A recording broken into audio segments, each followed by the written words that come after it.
Welcome to day 299, and what a great day it is. We've gone a long way, and 66 more days to go, is that right? 365 days in a year? So something cool to think about, that we're in just double digits, and really close to 3 months to being finished. So hopefully you've done a great job this year. You've kept a lot of notes. Hopefully you've taken and made a lot of lists, and hopefully you got something out of it. So I just want to make 3 points today, and we'll be done, because we're going to be getting into some serious prophecy here in the next few days. So be ready for that. All right, we're going to start with the most important commandment of all. And the Pharisees are asking Jesus, what's the most important commandment? And he says to love your Lord with all your heart and all your mind and all your soul, all your spirit.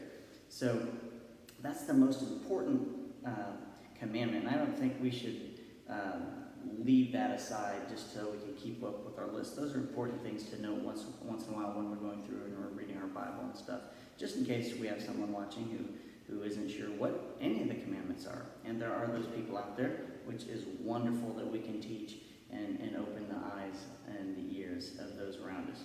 So that was that one. If you want to know where that's at, that's in Matthew 22 among the other Gospels, but Matthew 22, 37 through 40. And I want to say at the end in verse 40 what Jesus said about that commandment. Okay, the second one obviously is to love your neighbor as yourself. All right, so what's he say after that in verse 40? The entire law and all the demands of the prophets are based on these two commandments. The entire law and the other commandments. So you learn all those other 10 commandments and the entire law. They're all based on these two. So love the Lord your God with all your heart, soul, and mind, and love your neighbor as yourself. Can't beat that. The second thing I want to say is we're all brothers and sisters. So if you go to Matthew 23, verse 8, it says this: don't let anyone call you rabbi, for you have only one teacher. And then the next phrase is, and all of you are equal as brothers and sisters. So this is one of those verses we get in our Constitution, when the Founding Fathers said we're all equal. And it's all biblical. And our Founding Fathers were very biblical. A lot of people want to say that they're atheists, but no. They were all very much knowledgeable in the Bible and Christians. Okay, and the last point I want to make is about the hypocrites. If you read this, it was over and over and over again. It's like 10 or 12 different times Jesus called them fools and hypocrites and morons, basically. Matthew 23, verse 30, let's see here. 23, verse 13 through 36. Okay, I'm not going to read this whole thing, but I just want to read what he's saying here a little bit. What sorrow awaits you, teachers of religious law, and you Pharisees. And there's a point behind all this. He calls them hypocrites. Verse 15, what sorrow awaits you, teachers of religious law, and you Pharisees, hypocrites, blind guides. 17, blind fools. 19, how blind. 23, what sorrow awaits you, teachers of religious law, and you Pharisees, hypocrites. Just to read you part of this. For you're careful to tithe even the tiniest income. So there's a tithing reference. But you ignore the more important aspects of the law: justice, mercy, and faith. You should tithe, yes, but do not neglect the more important things. Love the Lord your God with all your heart, soul, and mind. Love your neighbor as yourself.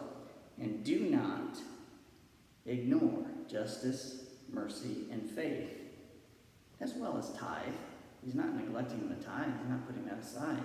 You got to do that too. It's not difficult to be a Christian, but it is difficult to be a Christian sometimes. We struggle with this, but the instructions are very simple. And he goes on, he says, hypocrites, okay? Blind guides. Verse 25, hypocrites. Verse 26, blind Pharisee. 27, hypocrites. 28, I'm just going to read this. Outwardly you look like righteous people, but inwardly your hearts are filled with hypocrisy and lawlessness. So this is what he's saying. Is like you have people who want to do the right things, and they may be good people, but inside they're rotten, they're lost. And people, that's why he said tax collectors were going to get into heaven before them, because tax collectors knew that what they were doing, stealing and stuff, was bad, and they wanted forgiveness for that. So they were going to get to go to heaven, and these Pharisees were not. So if you read, I'll read verse 31, but in saying that, it's talking about them killing the prophets. You yourselves that are indeed the descendants of those who murdered the prophets, go ahead and finish what your ancestors started. Snakes, sons of vipers, how will you escape the judgment of hell? This is very important that we understand what is going on here. We are set apart. If you want to look at this and think, is there any redemptive qualities of me? Look at this, and do you do any of these things? Yes, we may have. I mean, if we were alive back then, we probably would have put the spear in Jesus ourselves. I mean, maybe we wouldn't, maybe we would have. But don't sit there and say, I would never have done that to Jesus. In the culture of the times, people were looking for the Messiah. Even the Pharisees were looking for the Messiah. They knew where he was going to come from, and they denied it. Be careful that you don't put yourself in that position. Okay? But we are set apart. And if you look at these things, he's calling these people hypocrites for the things they've done. They've neglected justice, mercy, and faith in the name of an outwardly appearance of being good. Okay? Because they tithed or because they put something on the altar. And that's not what Christ and God want. God wants us to have a heart for him. Love your Lord your God with all your heart, soul, and mind. That's what's happening here. We have that desire. We may fail at it, but we have that desire to do the right thing. Our heart is there. That's how you know that you are set apart. And God came, Jesus came to divide us. And that's how you know you're on the right side. And that's the main point from all this. So I want to read you the bottom part of this.